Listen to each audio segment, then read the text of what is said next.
was woken up in the morning by gunshots. I was single. I was a sub-editor at Nation.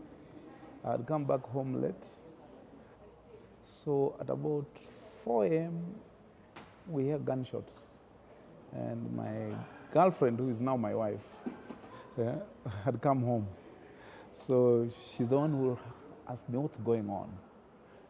She had apparently even peeped through the window and she had seen soldiers. So she tells me something is going on. So we wake up, we look out through the window, and there are all these Air Force soldiers firing in the air. And this is very Kenyan. We all came out and went to stand on the road. And we were actually talking to them, and they would stop and they would talk to us and they would tell us, we have a new government. But go back in and be safe, stay safe. So more and more people started talking, and people were saying, hey, kumeharibika, kumeharibika, and that the Air Force has overturned the government. That was the initial story. So I tried making phone calls, and everybody I called was telling me, I also don't know what's going on, but I understand there has been a coup. The lines were still on, telephone lines. So soon after, but what we were hearing was martial music on radio, but nobody was saying anything.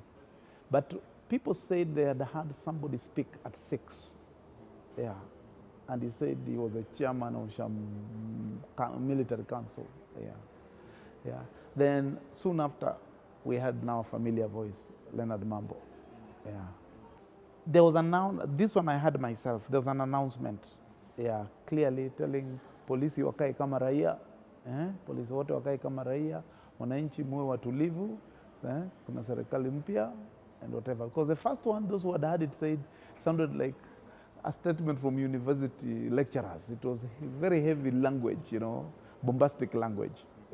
But this one was now in Kiswahili. I remember polisi wakae kama raia, wananchi mkae kwa utulivu, kuliko serikali mpya, and this sort of thing. There were 3 things. One, where do you get information? And then a lot of the reporting now was based on what was coming through from KNA, and you could get on KBC. There was only one TV station. There was only one radio station. And then there was the Nation, the Standard, and the Nairobi Times. In terms of the daily newspapers. So in those days, we were very particular about such stories. You had to make sure you got it right. And one of the sources of dependable stories about the government was the Kenya News Agency and the VOK. If it came from them, you're okay. You could take a chance. They could get it wrong. But much of the reporting of that day was based on what we got from the state broadcast station. And then we now started getting information from the defense headquarters. But you could not take a chance. At least one thing was clear, there had been a coup attempt. The Air Force was largely at the center of it. It had been quelled by General Mohammed. I don't know if he was the commander of the Air Force or he was an army man then. Anyway, General Mohammed. And then we started getting pledges of loyalty on radio. Military officers, standing up to be counted. And then you would get, Brigadier Wanambisi, Major Difu, all these others, they are all taking a position. That they are with the government. And the list was just growing longer and longer. So that was also giving us material to publish. So we didn't have digital media. So much of the news, you had time to reflect. There was competition, yes. But we were also very conscious about national security stories. We were very sensitive. Mind you, that was the one-party system. So journalism, our approach to cross-checking, our approach to generally news writing on sensitive issues, there was more or less a template. Yeah, you did not rush to press, or you did not go on air. After all, there was only one radio station which you could go on air at the time. So really, you could not rush to press with information if you could not attribute it or if you could not defend it. So there was a lot of information to which we could not publish the next day, because the question was, who is behind this thing? So because we were not under pressure to break news, the digital pressure, yeah, we had time to cross-check information and to debate, whether you can say this or you can't say this. Yeah, and there was a lot of information coming in. In fact, I think we published only about a third of what we were getting.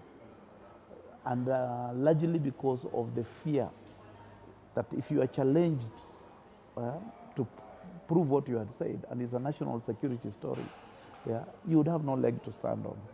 And unfortunately, a lot of what we had and we did not publish turned out to be true later. Yeah. But the danger with the national security stories is you cannot cite your source. Yeah. And in a story which is event-based, it's about who has seen it. Yeah. What have you seen, and who has seen it? Can it be trusted?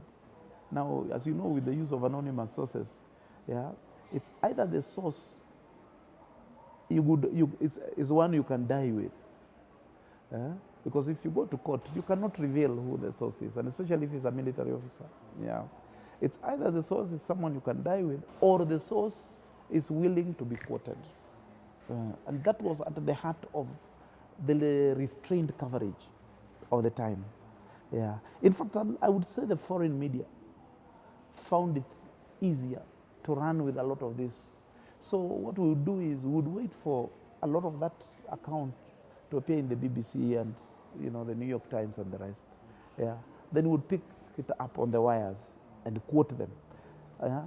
A good amount of that information came from our newsrooms. Yeah. So you fed them the stuff, they published it, then you quoted, they say, according to the Financial Times of London. The thing about the coup story is that there were different strands. There was what was unfolding in front of us, yeah, and which we saw, therefore we could describe, yeah, and then that was enriched by what the government was saying, yeah, announcing what they are going to do next, what they were doing, and all this. That was one side. Then there was what would you call the second strand, which was the inside story, yeah, which then, to publish or to say anything about, you really needed the kind of proof which was not easy to come by. Yeah. So unless someone said something, yeah. Now, the inside story started emerging when the court martials started. Yeah. There was the rounding up of the soldiers. Then there was the establishment of the court martials. That's where Wetangula first came to public life, to the limelight, because he was one of the two lawyers defending all those soldiers. Yeah, young lawyer, and everybody was saying, is he doing it on his private capacity, or has he been appointed, as you do with, is he a pro bono lawyer? Yeah, yeah. But anyway, he was there. That's when people first heard of Moses Wetangula. Yeah. Anyhow, the inside story emerged only when the trials started. The government had its own version it issued in a statement. But the real story emerged when the soldiers were put on trial, because then witnesses had to be brought in. Yeah? And to be fair to the government, the story that emerged during the court martials was unfettered. Yeah, because the soldiers all gave their accounts. But there was a star witness called Lieutenant Mwambura, or Mwamburi, I think. You had all these intelligence officers who now were brought forward as witnesses. Yeah. Now, that inside story is the one that would have, Raila's name would have emerged in. And it came out fairly late in the trials. And it was very controversial, because people were asking, is it? And it was just in the terms of somebody saying, then I saw Raila Odinga at such a point. But it was much later in the trials, much, much later.